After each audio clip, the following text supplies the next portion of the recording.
130 miles southwest of Paris and a few minutes motoring time out of the old city of Le Mans is the Circuit of the Sarthe. It consists of 8.5 miles of main roads, and although it is a permanent circuit with concrete and brick stands, it is used only once a year. In the middle weekend of June, the Circuit of the Sarthe becomes the focal point of interest for the motoring enthusiasts of the world. It is the scene of les 24 Heures du Mans. A very special motor race, this. Not only does it last for 24 hours, but it is run according to a strict code of rules. For instance, all competing cars must use the same pump fuel, hence the huge petrol installation feeding the fuel lines to every pit. A car can only be refueled after each 32 laps or 268 miles. Otherwise it is disqualified, and all the genius put into its design and the toil and concentration of the men who drive it and manage it from the pit is wasted.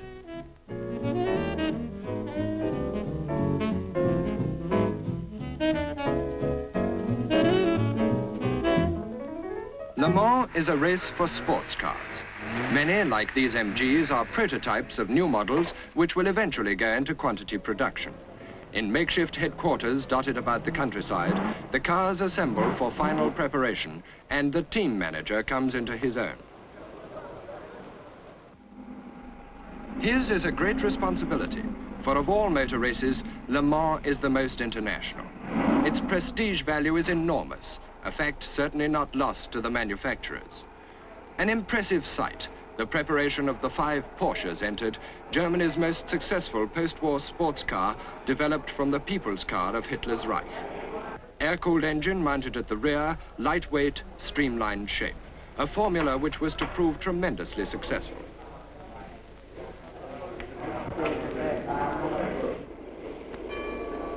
Now, in the city itself, the mood of the race becomes apparent.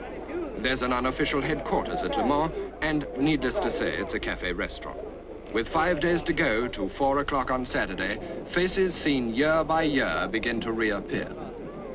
The MG boys take time off from their stable, and Ted Lund, as a reserve, wonders if he'll get a drive or not. Jack Fairman of Bristol knows he will, and can sign his autograph against his picture in the printed program. Beckard and Gazzanides of Monte Carlo fame.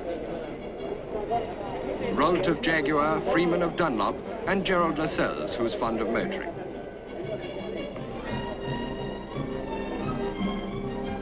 As the hours slip gently past towards the start, the tide that carries us to Le Mans is on the flood.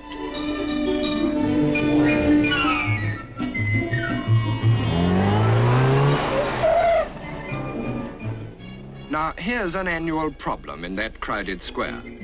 After you, chum? Non, après vous, monsieur. Car enthusiasts of all nations. A young Parisian couple, and from London, young film actress Susan Stephen with her husband Larry Ward. Spirits are high and courtesy abundant, for now Le Mans is all in festive mood.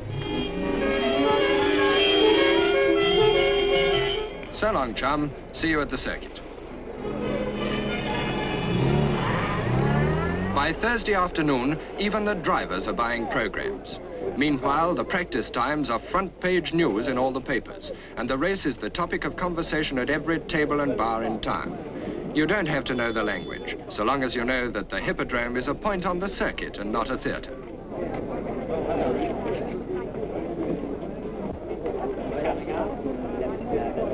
Vive le sport! Vive l'entente cordiale! Another focal point of pre-race interest is the scrutineering bay. The 3 Triumph TR2s impressed the knowledgeable spectators on the rails with the smartness of their turnout. They looked as if they'd been prepared for a motor show rather than a 24-hour grueling against the clock. Scrutineering is an exact term for an exact procedure, for here every car is checked in the most minute detail to ensure that it complies with the regulations.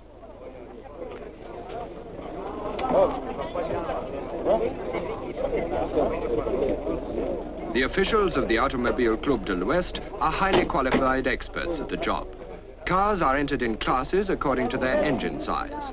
There's a handicap section calculated on capacity too, and all this must be checked. Alfred Neubauer, team manager of Mercedes, enters the lists. Behind him, Pierre Levesque. Only once before, in 1952, had Mercedes won here. But the new Merc had already won the Mille Miglia in the hands of Sterling Moss. And for this race, Moss was to share the wheel with world champion Fangio of the Argentine. Against the Germans, Jaguar. Mike Hawthorne heading the team with Rolton Hamilton, who won in '53 and were second in '54. Millionaire sportsman Briggs Cunningham from the States had also entered a Jaguar with a car of his own construction. And Johnny Clay's Belgian entry brought the Jaguar strength to 5.